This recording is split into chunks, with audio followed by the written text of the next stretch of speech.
Hello everyone and welcome to the channel. I'm Emmanuel, I'm a former Boeing 737 pilot and a member of PMDG's tech team.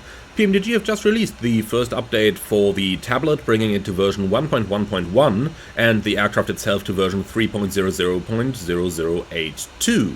Now if you're unsure to check, then just go to the PMDG Operations Center and it will tell you if there are updates available for your plane.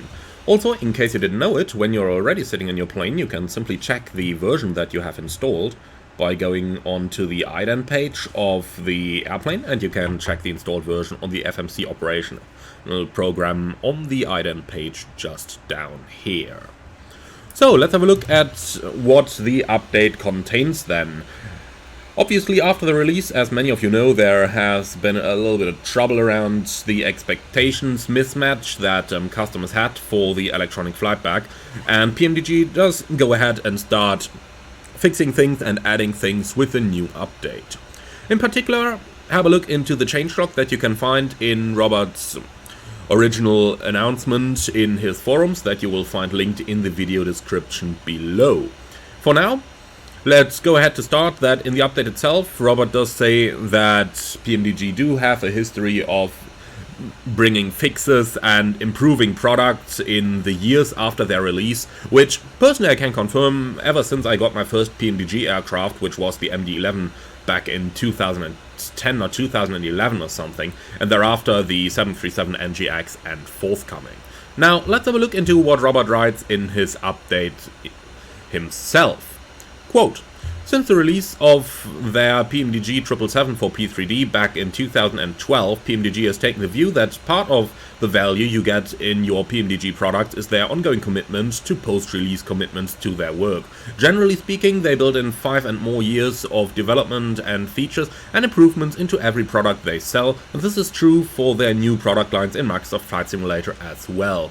In the sim market, there are some products that release without much adaptation after release, and others that are under continual development. They want PMDG to fit more into the Eagle Dynamics and DCS style of development, in which they take their time building out the base of any given platform and then improve it over the long term, merging new features and capabilities in across multiple fleets in the years that follow. And for the record, most of them at PMDG are huge fans of DCS and their affiliated developers. They take their time and they keep improving.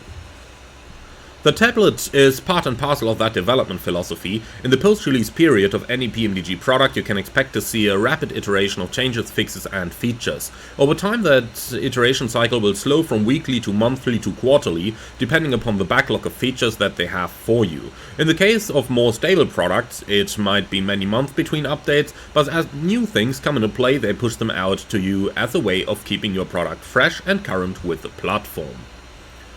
So, towards the end of the update, Robert goes ahead to say that he anticipates that they will have weekly or bi-weekly updates of tablet functionality here for a while, and they are looking forward to rolling out some of the new functions that are planned.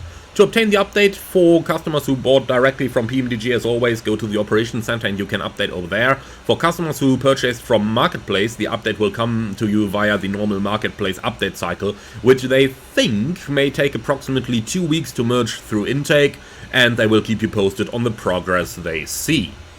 Now let's have a look into a couple of the changes that we have with the first update for the tablet.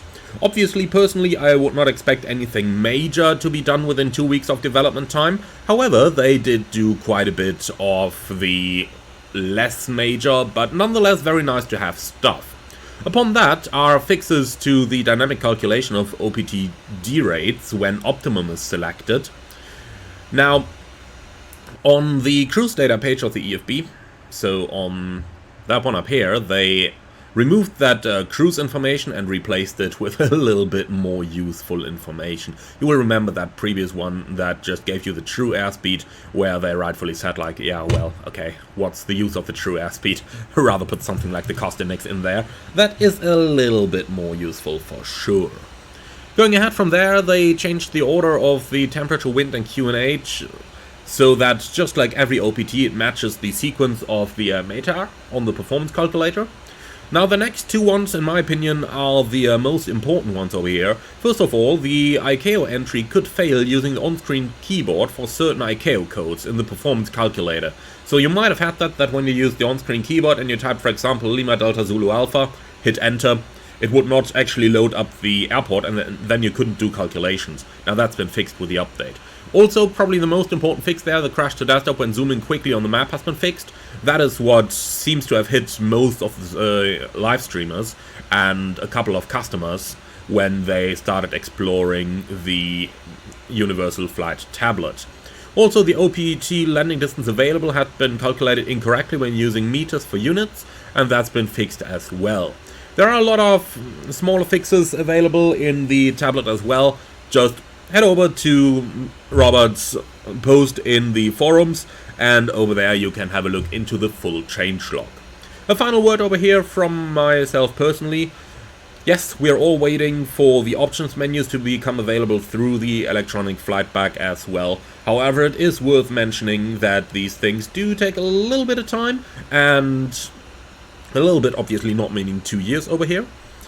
So they do take a little bit of time, and I'm sure they're going to come with some of the future updates. However, personally, I'm rather happy to see that they have released this first bunch of fixes and not withheld it for any larger feature to be included there. So, a little bit of patience here for your options menus to come to the electronic flight bag as well. I'm sure they're going to come shortly, and with that, I am going to sign off for today's video.